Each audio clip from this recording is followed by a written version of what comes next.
Doctor Mohammad Yunus বলছেন, যেটি আসলে পরবর্তীতে প্রেসের পক্ষ থেকে জানাচ্ছে, যে বৈঠকে পতিত শক্তি গন্ডগোল লাগিয়ে নির্বাচন আয়োজনকে ভণ্ডুল করার চেষ্টা করছে। প্রধান উপদেষ্টা এমনটি বলেছেন।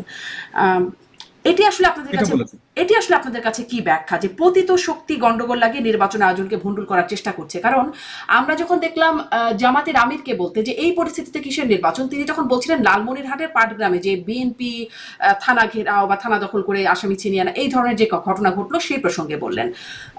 তারপরে যে বিষয়টি আলোচনা হলো, পটিয়া থানার বিষয়টি আলোচনা হলো, তারপরে গোপালগঞ্জে সেখানে এনসিপি নেতা মাসুদ হান্নান মাসুদ তিনি বলছিলেন যে একটা জেলায় আইন শৃঙ্খলা নিয়ন্ত্রণ করতে পারে না, তারা করবে নির্বাচন। মানে সেটা তো আইন শৃঙ্খলা পরিস্থিতির কথা বলছিলেন। তাহলে আসলে পতিত শক্তি গন্ডগোল লাগাচ্ছে সবসময়, আর কেউ করছে না?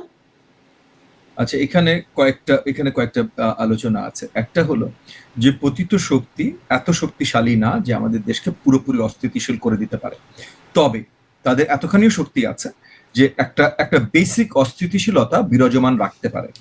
এটা আছে, মানে এনাফ ম্যান পাওয়ার আছে, এনাফ টাকা পয়সা। যেমন আমি একটা উদাহরণস্বরূপ বলি, এবং এটা এগেন আমার কোনো ইনভেস্টিগেশন না, আমি গোপালগঞ্জ থেকে আমার পার্টির লোকজন কাছ থেকে যা শুনেছি এবং গণমাধ্যমে যা শুনেছি এগুলো প্লাস করে আর কি আমি আপনাকে বলি গোপালগঞ্জের ঘটনা আমি কি চিত্রটা পেয়েছি।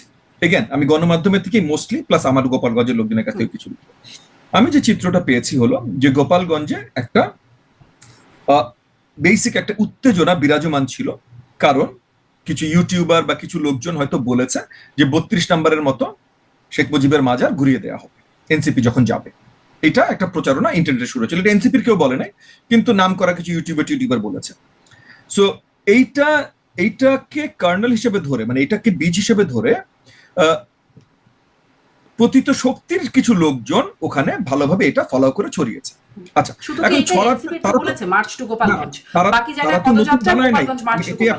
আমি আপনাকে এটাই বলছি যে তারা তো নতুন বানায় না, এটা তো বীজটা তাদেরকে দিয়ে দেওয়া হয়েছে, মানে পতিত শক্তির লোকজনের হাতে বীজটা ধরিয়ে দেওয়া হয়েছে with the lack of minimum common sense, যে প্রত্যেকটা জায়গায় ওই এলাকার জনগণের কিছু দুর্বলতা আছে, তাদের ইমোশনাল কিছু অ্যাটাচমেন্ট আছে।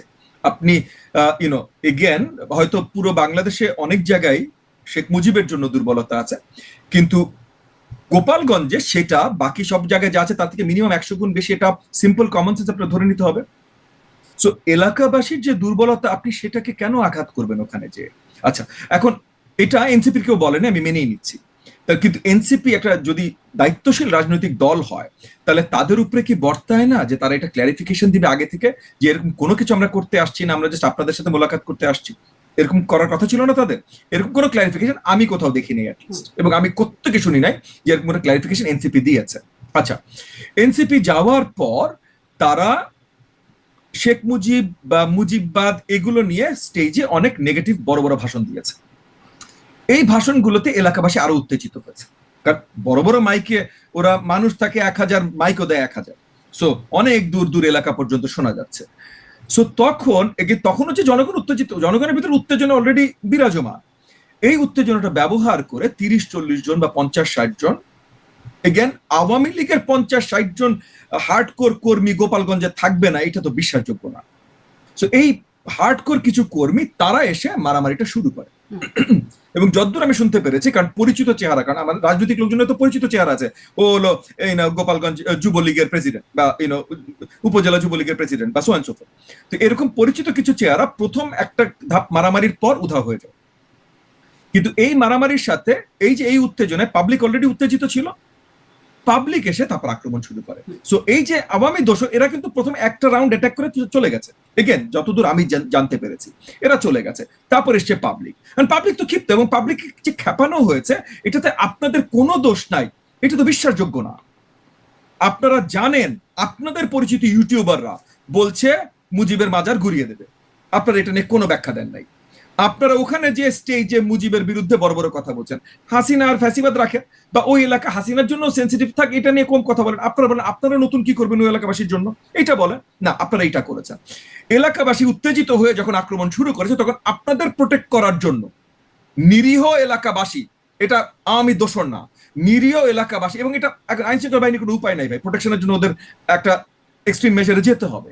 সো আইন শৃঙ্খলা মানে আইন প্রতিরক্ষা যারা করছিলেন তারা তখন বাধ্য হন গুলি ছুটতে, এবং অ্যাটলিস্ট 4 জন বাংলাদেশের নাগরিকের প্রাণহানি ঘটে। এই প্রাণহানির জন্য আজকে না হলে কালকে কাউকে না কাউকে ভাই জবাব দিতে হবে। হাসিনার আমলে প্রাণহানির সময় যেমন আপনাদের সাথে এরকম অনলাইন টকশোতে আমি বলেছি যে হাসিনা যাকে গুম করেছে, যা করেছে, এক না একটা সময় সেটা জবাব হাসিনাকে দিতে হবে। তখন যেমন বলেছি, তার কয়েক বছর পর আজকেও আমি আপনাকে বলছি যে একটা না একটা সময় এই যে আমার গোপালগঞ্জের মিনিমাম 4 জন ভাই বোনের প্রাণহানি হলো, এটা জবাব পাওয়া গেছে। মানে অফিসিয়াল রিপোর্ট 4 জন, আওয়ামী লীগ ক্লেম করেছে 12 জন। আমি জানি না, আমি আপাতত অফিসিয়াল রিপোর্টেই থাকছি, 4 জন। সো এগেন যদি একজনও হতো ভাই, যদি একজনও হতো, সেটার জন্য জবাব দিতে হবে। আমাদের দেশে আইন আছে কিন্তু উস্কানির বিরুদ্ধে আইন। তাহলে আমি যে প্রশ্নটা করলাম উস্কানির সেটা তো আছেই, মানে সেই প্রশ্ন মার্চ টু গোপালগঞ্জ, অন্য জায়গায় পদযাত্রা, এটা বহুত আলোচনা হয়েছে, আজকে নতুন না। এটি কেন করছে মুজিববাদ মুর্দাবাদ? এবং আমার মাথায় এই প্রশ্নটা আসে, আপনারা কখনো আপনাদের কলিগদেরকে জিজ্ঞাসা করেছেন কিনা, মানে এনসিপি নেতাদের কাছে, যে মুজিববাদ মুর্দাবাদ বিষয়টা তারা পেলো কোথা থেকে বা আনলো কোথা থেকে? তারা তো সবাই মানে এই কদিন আগেও ছাত্রলীগ করতেন তারা, তখন তো মুজিব তখনও ছিলেন, মুজিববাদটা তখনও ছিল। হঠাৎ করে তো আর 24শে জুলাই মানে অভ্যুত্থানের পরে এটা আসে নাই। তারা আসলে হঠাৎ করে মুজিববাদ মুর্দাবাদ কথাটা কোথা থেকে আনছেন? এই প্রশ্নটা কি কখনো আসে কিনা? এবং তারা শেখ মুজিবুর রহমানের মানে বঙ্গবন্ধু আমার বঙ্গবন্ধু আমার বঙ্গবন্ধু বলতে বলতে মুখ থেকে ফেনা তুলে ফেলতেন, পত্রিকায় লিখতেন, এরকম শীর্ষ নেতারা যারা গিয়ে মুজিববাদ মুর্দাবাদ বলছেন। তো এই একটা কথা বলি, শেখ মুজিবের কথা ভুলে যান, শেখ মুজিবকে নিয়ে আমরা বেশি আলোচনা না। না না আমি শেখ মুজিবকে নিয়ে আলোচনা করছি, আমি মুজিববাদ নিয়ে আলোচনা করছি না। আমি বলছি তাদের অবস্থানের এই পরিবর্তন কেন ঘটলো। আমি আপনার সাথে অ্যাড করছি শারমিন, আমি আপনার সাথে অ্যাড করছি। আজকে যারা এই কথাগুলো বলছে, এনসিপির বড় বড় নেতারা যারা, এগেন এরা তরুণ, এরা বাচ্চা, বাট এনিওয়ে এরাই জুলাই মাসেও এরা বলছিল মাদার অফ হিউম্যানিটি মাননীয় প্রধানমন্ত্রী শেখ হাসিনা, আপনি আমাদেরকে এটা দেন। মুজিববাদ সব বাদ দেন, শেখ হাসিনা মানে যাকে আসলে আমরা স্বৈরাচারী বলে, ফ্যাসিস্ট বলে, যার বিরুদ্ধে আমরা আন্দোলন করেছি, যাকে পতন ঘটেছে এই জুলাই মাসে, যেই মাসে আমরাও মানে তার আগে থেকে আমরা বলে আসছি হাসিনা স্বৈরাচার, আমরা এটার জন্য অনেক কষ্ট সহ্য করেছি, কিন্তু জুলাই মাসেও এই গ্রুপটা, এই তরুণরা বলছিল যে মাননীয় প্রধানমন্ত্রী আপনি মাদার অফ হিউম্যানিটি, আপনার কাছে আমরা চাই আপনি আমাদেরকে নিরাশ করেন না, আপনি এই কোটাটা বাতিল করেন। কথাটা এইরকম ছিল, কিন্তু এমন না যে আমরা আমাদের দাবি চাই কিসের প্রধানমন্ত্রী, না, এটা পরে আসছে। এটা কবে পরে আসছে? এটা আবু সাইদের হত্যাকাণ্ডের পরে 17-16 তারিখে এই ঘটনাটা ঘটলো, 17 তারিখ থেকে। এবং এইটাও এই যে আজকে এনসিপি যারা নেতা তাদের মুখ দিয়ে আসে নাই, যেই তরুণরা রাস্তাঘাটে জান দেওয়ার জন্য নেমে গেছিল, যাদের ভিতরে বিশাল অঙ্কের নারী ছিল, যারা কেউ এনসিপির কোন নেতৃত্বের চেহারা দেখে নাই, হ্যাঁ, এরা সবাই তখন কিসের প্রধানমন্ত্রী, কিসের সরকার, আমরা সোয়েন্সো চাই, এরা তখন নেমেছে। হ্যাঁ, সো কে কি আমরা খুব ভালো করে জানি, এই দেশের ইতিহাসও সুন্দর করে রচনা হবে। আজকে প্রেস উইং কি লিখছে আর কি বলছে, এইটা দিয়ে আগামীর ইতিহাস রচনা হবে না ভাই। আগামীর ইতিহাস কি রচনা হবে সেখানে আমাদেরও অবদান থাকবে। সো সত্যি ইতিহাস, হাসিনা যেমন ইতিহাস বিকৃত করেছে গত 12 মাসে, এই তার আগের 2 মাসের ইতিহাস বিকৃত হয় নাই তা না, কিন্তু কে মাস্টার মাইন্ড, কে কি করেছে, ইতিহাস আসলে বিকৃত হতেই থাকবে। সঠিক ইতিহাস যে কবে আসবে সেটা নিয়ে আমার সন্দেহ আছে। ইতিহাস এক রকম, কিন্তু এটি আমরা মানে এই ইতিহাসটা একদম চোখের সামনে, ধরেন 71-এর ইতিহাস, তখন আমাদের জন্ম হয় নাই বা একটা প্রজন্মের ব্যবধান আছে, হয়তো অনেক কিছু দেখা না শোনা না, জাস্ট পড়ে আমরা বুঝি যে কি হয়েছিল না হয়েছিল।